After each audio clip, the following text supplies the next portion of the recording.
मेरे पुत्र ने कोई बीवी नहीं, वो बच्चे नहीं, औलाद नहीं, कोई भरा भी फौत हो गया, कल्ला कल्ला मैं।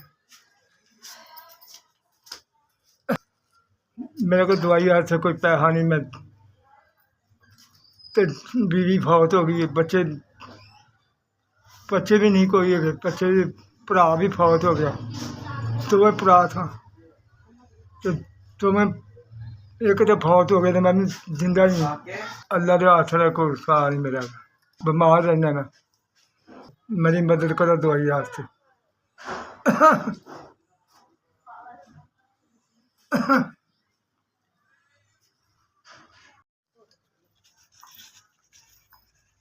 करो सदके जाए, उन्होंने बात रखे, जिंदगी करे, उन्होंने तंदुरुस्त मदीने जा हज करावे, उन्होंने अपने नबियाँ पाकों का सदका, रसूल सदका, नबियाँ का सदका सलामत रखे, उन्होंने अल्लाह तो उन्होंने खुश रखे बात।